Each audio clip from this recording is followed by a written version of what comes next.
하나님께서 우리에게 주시는 생명의 말씀은 창세기 5장 3절입니다. 창세기 5장 3절 제가 읽겠습니다. 아담이 130세에 자기 모양 곧 하나님 자기 형상과 같은 아들을 낳아 이름을 셋이라 하였고, 아담이 셋을 낳은 후 800년을 지내며 자녀를 낳았으며 그가 930세를 향수하고 죽었더라. 아멘. 그리고 한 군데 더 보겠습니다. 누가복음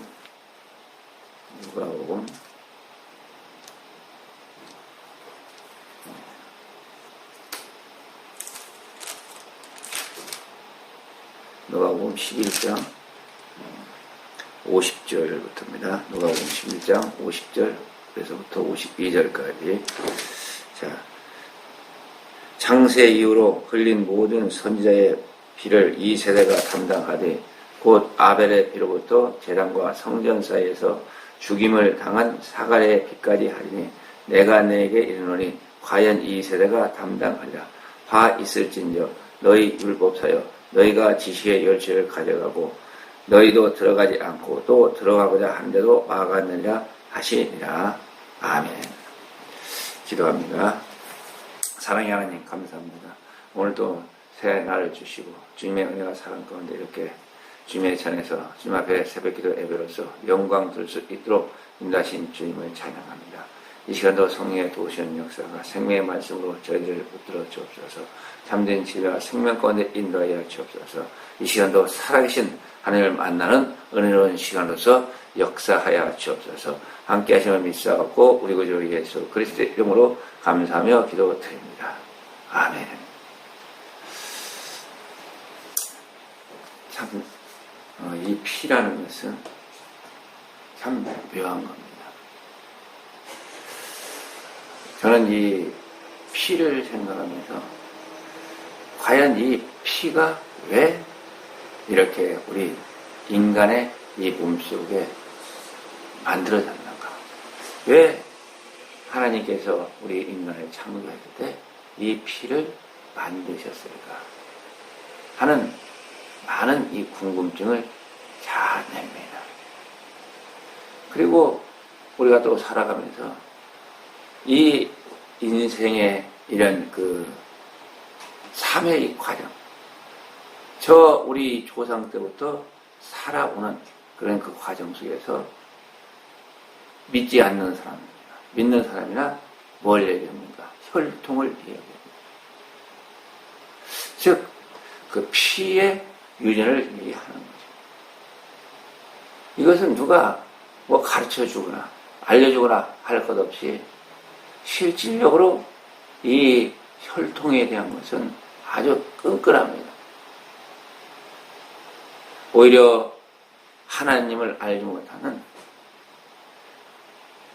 세상 사람들이 더욱더 이 혈통에 대한 걸 아주 그들 마음 가운데 깊이 간직을 하는 걸 보게 됩니다.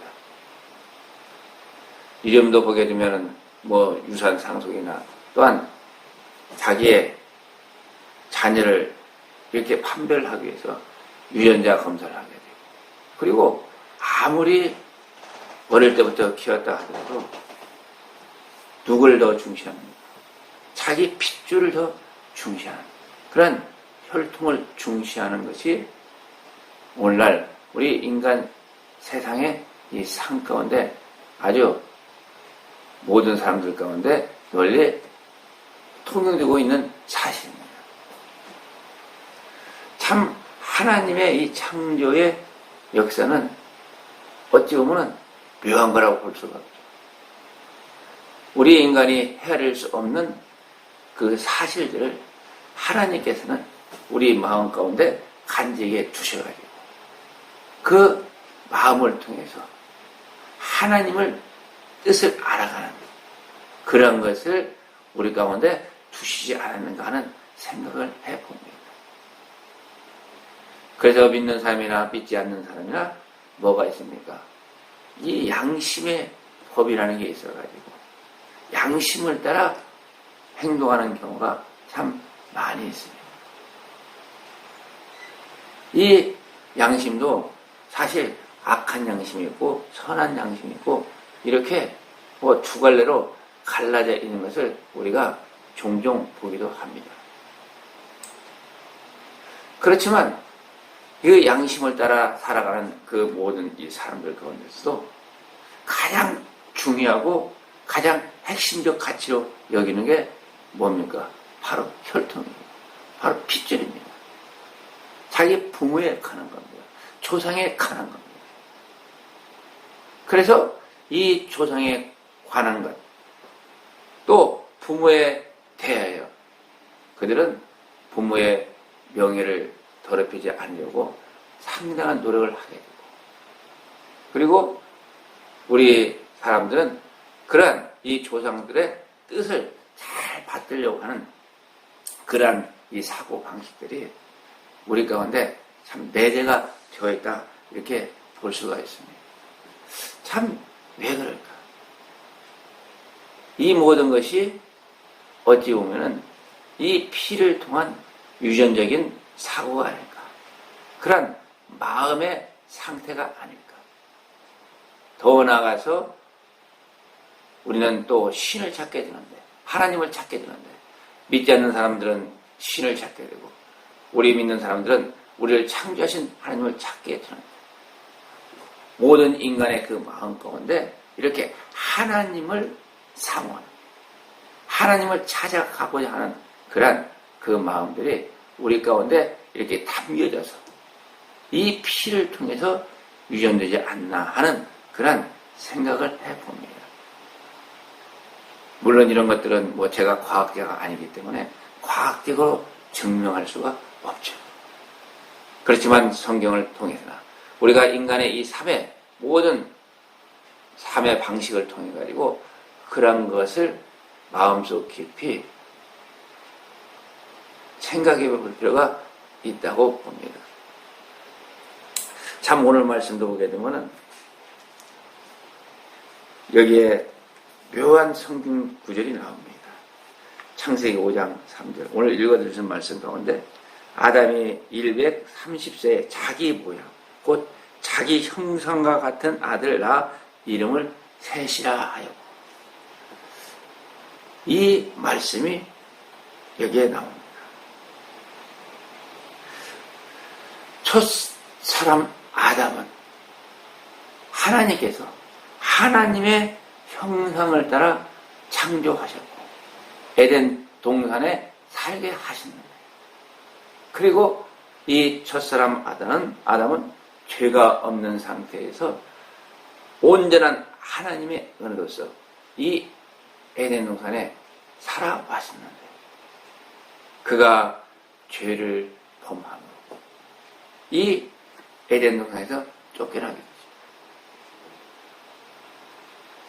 이 아담이 에덴 동산에 쫓겨나는 것은 그가 하나님의 생기 대신, 하나님의 생명 대신 바로 악을 그 가운데 받아들였기 때문에 그런 거죠. 그가 악의 생기를 받아들이면서 악한 그 피가 그 몸속에 흐르게 되었다 하는 것을 우리가 유추해서 받아들일 필요가 있습니다. 아담의 피가 왜 그렇게 잘못되었는가 하는 것은 제가 한번 설명을 드렸고, 어쨌든 이 아담의 피, 이 피를 통한 유전을 여기에서 말씀하고 있습니다. 하나님의 형상으로 만들어진 아담과는 달리 이 셋은 아담의 형상으로 만들었다. 아니, 그렇게 태어났다. 그렇게 여기서 설명을 하고 있습니다. 왜 하나님의 형상이 아니고 아담의 모양을 닮은 아담의 형상을 따라 이 셋이 태어나게 되었을까? 참 이것은 하나님께서 아담의 창조와는 달리 이제 뭐가 형성되는 과정입니까? 이제 인간이 인간의 모습으로서 이렇게 바뀌어진 그런 하나의 현상이다 이렇게 볼 수가 있습니다. 하나님께서 만드신 이 아담은 타락했고 그가 결국 선악과를 먹은 그 결과로서 가인이라는 악한 아들과 아벨이라는 이 선한 아들을 낳았지만 그 가인이라는 그 악한 아들이 아벨을 죽여 피를 흘립니다. 이 아벨은 어찌 보면은 오늘 누가복음 11장 50절에서 읽어드린 말씀처럼 이 아벨부터 사갈의 피까지 선지자들의 흘린 피라고 그렇게 말을 하고 있습니다. 왜 이 아벨이 선지자의 반열에 들어가 있을까? 왜 아벨의 피를 사실 어찌 보면 순교자의 피로서 여기에 기록을 하고 있는 거죠. 이 아벨이 어떻게 순교자가 되었을까? 성경에 기록이 없기 때문에 우리는 사실 그 정확한 내용은 알 수가 없습니다. 사실적인 내용 또한 우리가 분명하게 받아들일 수 있는 내용은 없습니다. 그렇지만 이 아벨을 이 누가복음 11장 50절 이하에서 보게 되면 그를 뭘로 표현했어요? 선지자, 순교자의 그 피로 이렇게 표현한 것을 보면 아마 그 당시 그 땅에도 많은 사람들이 살고 있었다는 사실을 우리가 알 수가 있습니다. 특히 무슨 구절이 나옵니까? 이 가인이 이 아벨을 죽이게 되니까 하나님께서 창세기 4장 15절에 그렇게 말씀하시죠. 여호와께서 그에게 이르시되 그렇지 않다. 가인을 죽이는 자는 벌이 7배나 받으리라 하시고 가인에게 표를 주사 만나는 누구들에게든지 죽임을 면케 하시니라. 이 말씀이 나옵니다. 그렇다면 이 당시에 이 가인과 아벨 말고도 실질적으로 그 땅에는 많은 사람들이 살고 있었다는 것을 여기에서 일깨워주고 있습니다. 우리가 사실 이 말씀도 난해한 성경 구절입니다. 성경의 기록을 보게 되면 가인과 아벨 외에는 태어난 사람이 없는데 어떻게 가인을 죽이는 사람들이 있다고 하나님께서 말씀하고 계십니까? 이 말씀을 통해서 우리는 그 당시에 가인과 아벨 외에 아벨의 이 자손들이 많이 있었다는 사실을 우리는 깨닫고 받아들여야 한다고 봅니다. 그래서 이 아벨이 뭐라고 표현을 합니까? 선지자라고 표현을 하는 거예요. 그러니까 성경에 나오는 최초의 선지자가 아벨이었다. 왜 아벨이었습니까? 아벨은 아담이 타락해서 그 땅에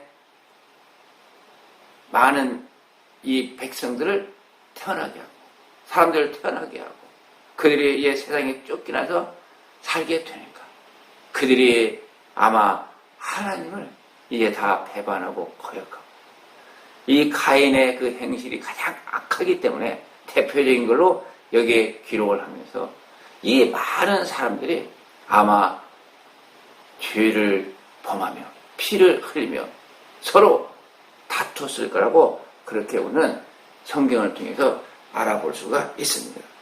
그래서 창세기 4장 23절에서도 남에게 대한 얘기가 나오잖아요.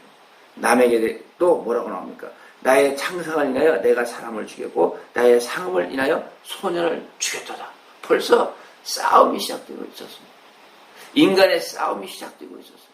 인간의 전쟁이 시작되고 있었습니다. 그러면 이 싸움이라는 것, 이 전쟁이라는 것이 뭐 몇 명 가지고 이루어지는 건 결코 아니에요. 상당히 많은 사람들이 살고 있습니다. 상당히 많은 사람들이 에덴 동산에서 쫓겨난 그런 이 세상의 삶 가운데서 서로 자기가 세상에 좋은 것을 취하기 위해서 서로 다투었다고 그렇게 볼 수밖에 없었습니다. 이 아담이 에덴 동산에서 쫓겨나서 그가 살았던 그 세상의 그 땅에는 살아오면서 뭐가 형성되었느냐? 바로 인간 사회가 형성되었고, 그리고 늘 우리가 말하는 이 세상, 마귀가 장악한 이 세상에 조성되었다. 이렇게 우리는 받아들일 수가 있는 겁니다. 오늘 본문 말씀에서 보게 되면 그러한 이런 상황 속에서, 그러한 인간의 상태 속에서 셋이 태어나게 되는데, 이 순교를 당한 아벨 대신 이제 아담이 130세가 되어서 셋을 낳게 되는데, 이 셋이 바로 아담을 닮았다. 이렇게 아담의 형상을 닮은, 형상의 모양을 닮은 그런 아들을 낳았다. 이렇게 기록을 합니다. 과연 아담을 닮은 이 셋은 누구인가? 우리가 앞에 나오는 대표적인 두 사람, 가인과 아벨. 악한 자의 상징, 마귀의 상징이었던 그 가인과, 또 선지자요 순교자였던 그 아벨. 이 상징적인 이 두 인물을 하나님께서는 이제 우리에게 제시를 해줍니다. 두 사람에 대한 것을 우리에게 가르쳐주고 우리에게 일깨워주고 있는 내용이라 볼 수가 있습니다. 악행을 일삼았던 그 가인의 일생의 삶, 그 남해까지 이어지면서 아주 죄에 죄를 더했던, 피를 흘리고 또 흘리며 또 흘렸던 그들의 삶과, 비록 순교를 당했지만 선지자로서 그들을 일깨우기 위한 그 아벨의 삶의 현장이 여기에 있다고 볼 수가 있는 겁니다. 그러니까 이 성경의 기록은 하지 않고 있지만 사실 이 아벨은 아주 선지자로서, 순교자로서 하나님을 떠난 그 하나님의 백성들을 돌이키기 위한 그러한 수고를 했다고 우리는 볼 수가 있습니다. 성경에는 물론 이 가인이 자기의 제사를 받지 아니한다고, 하나님께서 아벨의 제사를 받게 되니까 그게 분하여 이 아벨을 죽였다고 기록되어 있습니다. 우리가 이러한 이 문맥 속에서도 무엇을 깨달아 알 수가 있는가? 이 아벨이 실상은 이 제사만이 아니었겠죠. 이 아벨을 하나님의 선지자로 기록한 것을 보게 되면 이 아벨은 그들을 향해서 아마 싫은 소리를 많이 했을 겁니다. 왜 너희가 하나님을 찾지 아니냐? 에덴에서 쫓겨났기 때문에 너희가 이제 회개하고 하나님께 돌아와야 되는 거야. 그러면서 제사는 이렇게 드리는 것이다 하면서 그가 솔선수범하면서 그들을 하나님의 말씀대로 그들을 이끌고자 노력했지 않나 하는 그런 생각이 제 가운데 찾아봅니다. 그래서 이 가인이 아벨을 죽인 것이지 이 제사 하나 가지고 죽였지는 않았지 않았나. 이게 이 제사를 통한 하나님의 그 받으시는 그것을 그점에 그게 이 모든 분노가 폭발해서 이 가인을 죽였을 거다. 그렇게 우리는 유추해서 생각해 볼 수 있습니다. 어찌됐건 이 아벨은 선지자요 또 순교자이다. 누가복음 11장 50절 이하에서는 그렇게 우리에게 일깨워주고 있습니다. 그 피를 누가 담당하라고요? 그 당시에 예수님을 핍박하고 예수님을 십자가에 못 박은 그들을 향해서 그 조상의 피를 아벨로부터 사가랴까지 흘린 그 선지자들의 피를 너희가 담당하라고 그렇게 우리 주님께서는 경고를 하고 있습니다. 이런 이 내용들을 보게 되면 이 혈통, 이 피의 유전은 참으로 하나님의 심오한 섭리라는 것을 우리가 깨달아 알 수가 있습니다. 이 아담으로부터 내려오는 그 초생의 가람. 또 구약에서 보게 되면 어떻습니까? 잘못된 그 조상으로 인해서 그 후손들이 하나님으로부터 심판을 받는 그러한 결과들을 우리는 많이 보게 됩니다. 그래서 성경은 또 뭘 기록합니까? 마태복음 1장 1절에서 예수 그리스도의 혈통을 기록합니다. 아브라함과 다윗의 자손 예수 그리스도의 세계. 누가복음 3장에 가서도 족보가 나오는데 족보가 쭉 해서 아담까지 올라갑니다. 이런 모든 사실들을 우리가 종합해 볼 때 우리의 죄의 근원은 바로 뭐냐? 피의 유전이다. 피를 통해서 우리에게 유전되고 있다는 그러한 사실들을 우리가 이 성경의 여러 부분을 통해서 알 수가 있는 내용입니다. 그러한 이것을 증명하듯 뭡니까? 아담이 130세 자기 모양 자기 형상과 같은 아들 낳아 이름을 셋이라 했다. 이렇게 기록합니다. 이 셋이 누굽니까? 이 셋 또한 바로 예수 그리스도의 조상입니다. 이제 이 아담의 계보가 이 셋을 통해서 흘러갑니다. 아벨은 태어났지만 족보에 들지 못합니다. 뭐와 같습니까? 멜기세덱이 어느 날 갑자기 아브람 앞에 등장하지만 이 멜기세덱은 족보도 없고 알 수가 없는 하나님의 선지자입니다. 우리가 알 수 없는 그러한 하나님의 역사가 참 하나님의 사랑하는 그 선지자들을 통해서 우리에게 일깨워주고 있는 내용들을 종종 보게 되는 겁니다. 이제 이 아담이 셋을 통해서 자기 모양, 자기가 아담의 형상이라는 것은 이제 하나님께로 버림을 받고 어떻게 된 아담입니까? 죄를 범한 아담입니다. 저 에덴 동산에서 하나님으로부터 완전한 인간으로 지어진 그런 아담이 아니고 이게 세상에 쫓겨나서 죄 가운데 살아가는 그 악을 받아들이고 이제 인간의 본인의 모습으로서 그 인간의 본인의 삶을 살아가는 그 아담의 피의 유전이 이 셋에게 유전되었다. 이렇게 우리가 볼 수가 있는 겁니다. 이 죄를 범한 이 원죄를 처음에 잉태케 된 이 아담의 이 죄를 셋이 이제는 그 유전으로 이어받게 되는 거죠. 왜 이 아담의 이 원죄의 그 유전을 이 셋이 이어받아야 하느냐? 이제 이 셋의 이 자손을 통해서 하나님께서 선을 택하십니다. 하나님께서 하나님의 백성을 택하시게 됩니다.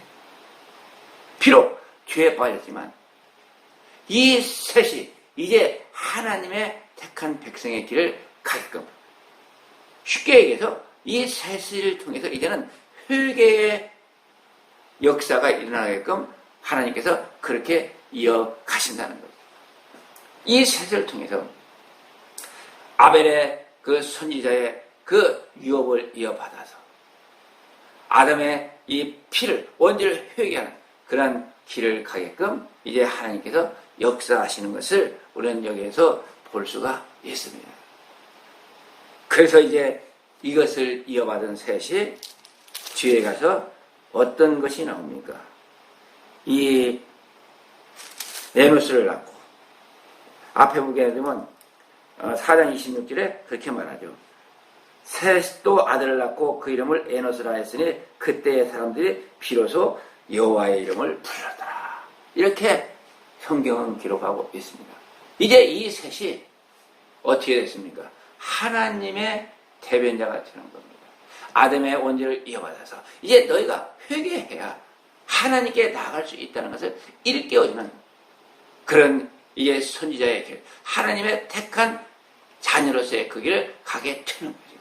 그러다 보니까 이 셋이 에노스를 낳고 이제 그때서야 비로소 하나님의 은혜와 사랑을 깨닫고 구원의 소망을 가지고 하나님께 뭐래요? 하나님께 하나님의 이름을 불렀다는 것은 바로 하나님 앞에 나가서 죄를 회개하면서 그 구원을 하나님께 소원하게 되었다. 이렇게 볼 수가 있는 겁니다. 그래서 이제 인류의 사실상의 선민의 족보, 하나님의 택한 백성의 족보는 바로 이 셋을 통해서 새롭게 시작되어집니다. 아벨이 먼저 피를 흘리고 그리고 이 셋을 통한 구원의 길이 열려지면서 이제 이 셋의 조상을 통해서 바로 우리 주님이 그 피의 유전을 통한 우리 주님의 구원의 역사를 미리 여기서 말씀하고 있다 하는 것을 우리는 깨달아 알 수가 있는 겁니다. 참으로 이제 우리는 이 셋의 그 길을 받은 하나님의 백성의 길을 가야 됩니다. 하나님께서 우리에게 주신 그 구원의 길을 가야 되는 거죠. 셋을 통한 이 피의 유전은 이제 우리 주님이 오시면서 새롭게 죄의 용서라는 그런 결과를 우리에게 주어집니다. 새로운 구원의 길을 우리에게 제시해주고 있다. 그렇게 볼 수가 있는 겁니다. 그래서 우리도 이제 이 아담의 죄 원죄를 받은 우리도 이제 주님 앞에 나와 참으로 그 주님의 피로 말미암아 우리가 그 피로 죄 씻음을 받고 새롭게 변화되어 하늘 영광에 이룰 수 있는 은혜의 길이 이제 여기에서부터 열리기 시작했다. 이게 바로 우리에게 일깨워지는 우리 주님을 통한 피의 복음이다. 아벨의 피를 통해서 이제 셋으로 연결되는 그 원죄, 그 죄를 우리가 구속받을 수 있는 새로운 시발점이 이것이다 하는 것을 우리는 이 말씀을 통해서 참 어렴풋이나마 깨닫게 됩니다. 어쨌든 이러한 이 피를 통한 우리 구원의 역사에 동참해서 승리하는 여러분들이 되시기를 주님의 이름으로 축원을 드립니다. 기도합니다. 사랑에 좋으신 하나님 감사합니다. 참으로 알 수 없는 하나님의 기이한 놀라운 역사와 은혜, 오늘 또 주님의 사랑을 통하여 말씀을 통하여 셋을 통하여 참으로 아담이 자기 형상 자기 모양대로 또 셋을 한 그 역사를 통해서 우리가 참으로 사람의 모습으로 참으로 그 아담의 모양으로 우리가 지금 태어났고 그게 살아가고 또한 우리 주님을 통해서 피의 구속의 그 죄의 회개의 역사를 통해서 참으로 우리가 구원의 길을 갈 수 있도록 인도하신 주님을 찬양합니다. 오늘도 주님 앞에 우리가 나와 주님의 이름을 부르며 회개할 수 있는 은혜의 길로 인도하신 주님께 감사를 드렸고 우리가 참된 진리 가운데 속하여 주 앞에 영광 돌릴 수 있는 온전한 믿음의 길을 갈 수 있도록 저희들을 인도하여 주옵소서. 함께 하심을 믿사옵고 우리 구주 예수 그리스도의 이름으로 감사하며 기도드립니다. 아멘.